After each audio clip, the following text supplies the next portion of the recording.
안녕하세요. 6월 15일 노인학대 예방의 날을 맞이하여 노인학대 예방교육을 진행합니다.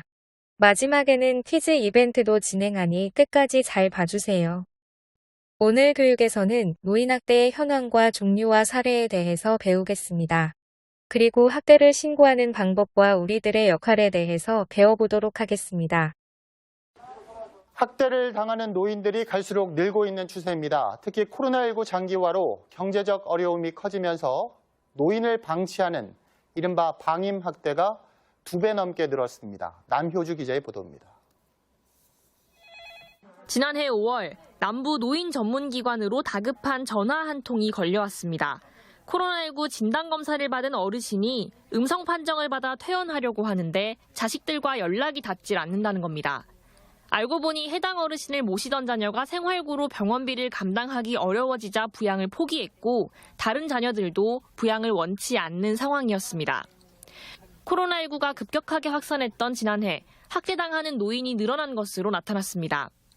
지난해 대구시의 노인 학대 신고 건수는 850건, 전년도 890건보다 신고는 줄었지만 오히려 실제 학대가 인정된 사례는 258건으로 전년도 224건보다 늘었습니다.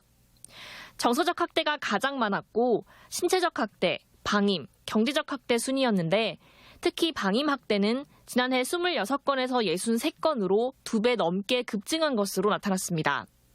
코로나19로 인해 부양 의무자들의 경제활동이 감소되면서 피해 노인에 대한 부양 부담감이 증가되었고 그에 따른 방임 학대 사례도 증가한 것으로 보여집니다.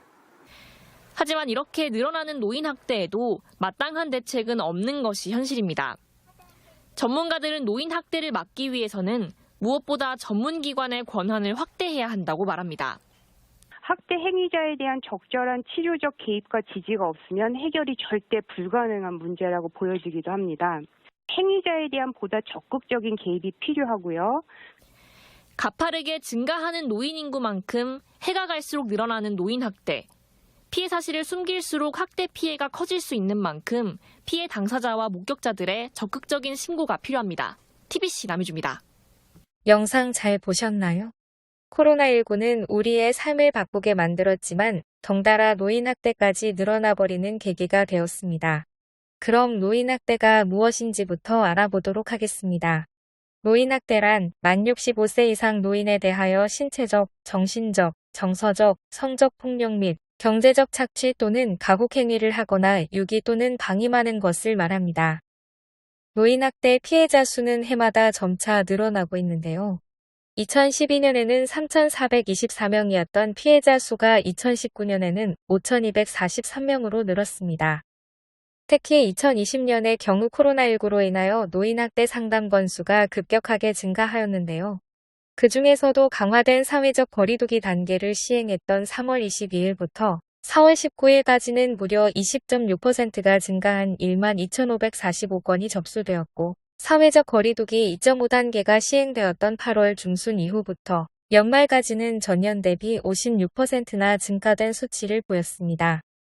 이는 코로나19로 인한 사회적 분위기와 단계별 사회적 거리두기 지침으로 인하여 통제된 삶을 살면서 많은 이들의 불안, 초조, 우울, 분노 등의 감정을 느끼게 되었고 또한 가정 내에서 체류하는 시간이 길어지면서 이에 대한 행동이 노인학대로 이어졌다고 볼 수 있습니다. 학대의 유형 중에는 정서적 학대가 43%로 가장 많았고 신체적 학대는 37%로 그 뒤를 이었는데요. 다음 화면에서 학대의 종류에 대하여 자세히 알아보도록 하겠습니다. 학대의 종류는 크게 6가지로 나눌 수 있는데요. 신체적 학대, 정서적 학대, 성적 학대, 경제적 학대, 방임, 유기가 이에 속합니다. 우선 신체적 학대는 물리적 힘 또는 도구를 이용하여 노인에게 신체적 혹은 정신적 손상, 고통, 장애를 유발시키는 행위를 말합니다. 또 정서적 학대는 비난, 옹호, 위협, 협박 등의 언어 및 비언어적 행위를 통하여 노인에게 정서적으로 고통을 주는 행위를 말합니다. 성적 학대는 성적 수치심을 유발하는 행위나 성폭력, 성희롱, 성추행, 강간 등 노인의 의사에 반하여 강제적으로 행하는 모든 성적 행위들을 말합니다.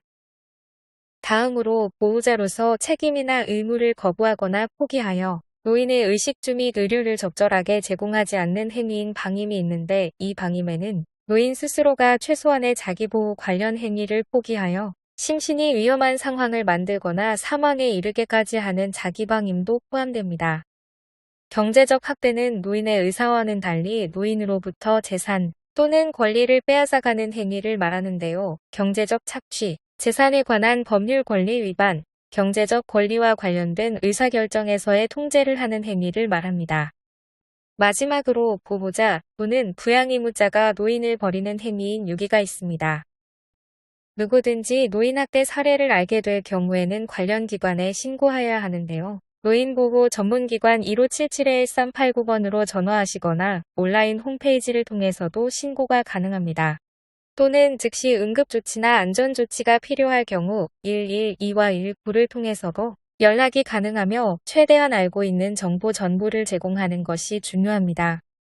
학대의 유형에 따라 처벌하는 기준도 다른데요. 상해를 입히는 경우 7년 이하의 징역 또는 7천만 원 이하의 벌금이, 폭행, 성희롱, 유기 및 방임, 부걸행위, 폭언, 협박, 위협 등의 정서적 학대 행위와 노인보호 전문기관 직원에 대한 폭행 및 업무 방해 시 5년 이하의 징역 또는 5천만 원 이하의 벌금이 부과될 수 있습니다.